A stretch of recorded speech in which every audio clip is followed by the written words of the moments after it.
Assalamualaikum warahmatullahi wabarakatuh. Perkenalkan, nama saya Ambun Asmaranisi dan rekan saya Nabila Ripadania Rakuntoro. Sebelumnya saya ucapkan terima kasih kepada dosen mata kuliah Ekonomi Kesehatan Ibu Ayu Laili SKF MKM.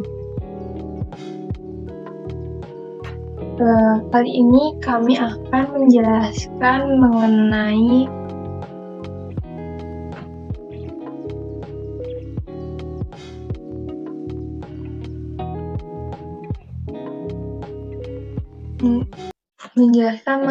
indikator untuk menilai mekanisme pembiayaan kesehatan yang diterapkan di Indonesia menurut framework McIntyre dan Goodine tahun 2016.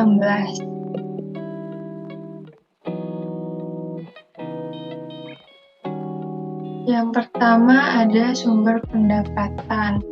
Indikatornya pajak langsung dan pajak tidak langsung. Pendapatan non-pajak seperti pendapatan sumber daya alam.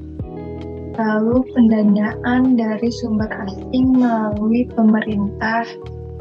Lalu yang terakhir sumber pendapatan yang berasal dari kantong pribadi atau out of pocket. Lalu yang kedua pengumpulan. Pengumpulan dibagi menjadi dua, yaitu pengumpulan tunggal dan pengumpulan campuran.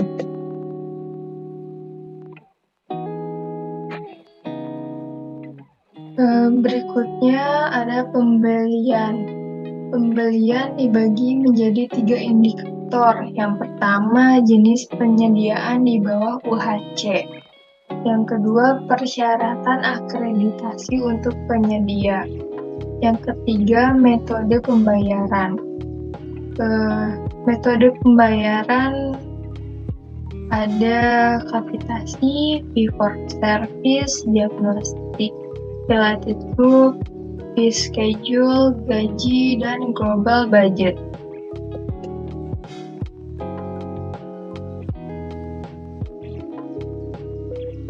Selanjutnya ada manfaat dengan indikator cakupan luas dan cakupan ruang lingkup. Lalu ada perlindungan keuangan dengan indikator out of pocket payments dan pengeluaran katastrofik. Selanjutnya ada pemanfaatan atau pemerataan dalam penggunaan kesehatan jasa dengan indikator tingkat pemanfaatan di antara kelompok rentan. Selanjutnya, kesimpulan yang dapat kami sampaikan dari penjelasan kami yang tadi ada sumber utama pendapatan berasal dari pajak langsung, pajak tidak langsung, dan out of pocket. Metode pengumpulan pendapatan menggunakan sistem single pool. Jenis penyedia layanan kesehatan berasal dari penyedia publik dan swasta.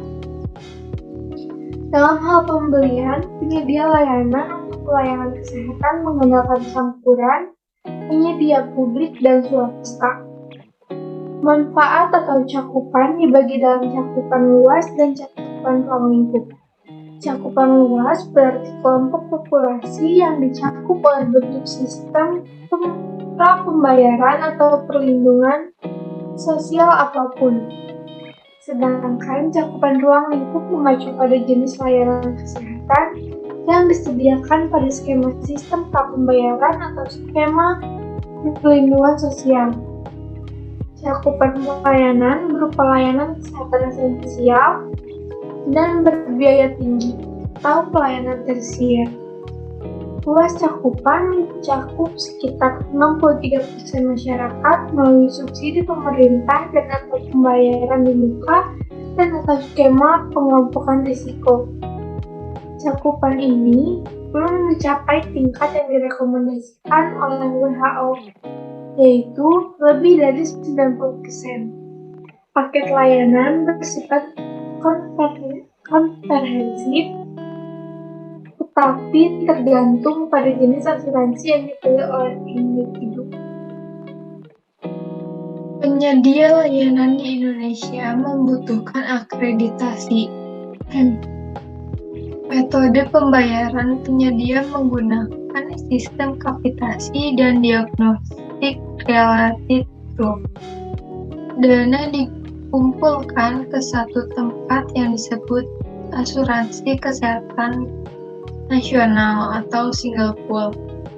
Meskipun pendapatan dimasukkan ke kumpulan tunggal, tarif premium bervariasi berdasarkan status pekerjaan di Indonesia. Sumber pendapatan asuransi kesehatan nasional terdiri dari kontribusi sosial dan subsidi pemerintah untuk orang miskin dan target spesifik.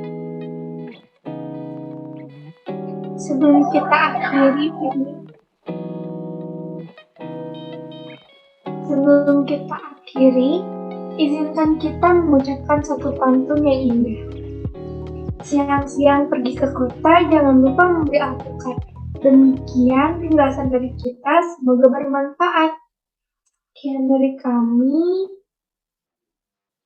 Assalamualaikum warahmatullahi wabarakatuh.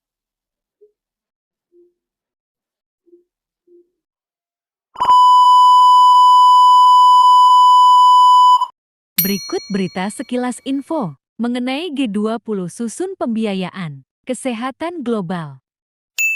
Kementerian Keuangan dan Kementerian Kesehatan kembali melanjutkan pembahasan untuk menyusun strategi pembiayaan dalam pencegahan kesiapsiagaan dan respons terhadap pandemi atau PPR dalam forum G20.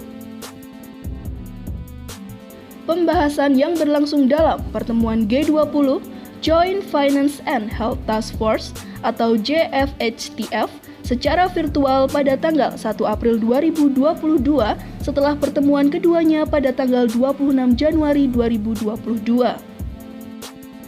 Nantinya, hasil pertemuan ketiga JFHTF akan menjadi bahan masukan bagi Menteri Keuangan dan Menteri Kesehatan serta bahan diskusi dalam pertemuan kedua Menteri Keuangan dan Gubernur Bank Sentral yang diselenggarakan bersamaan dengan perhelatan Spring Meetings IMF World Bank Group di Washington DC pada bulan April 2022.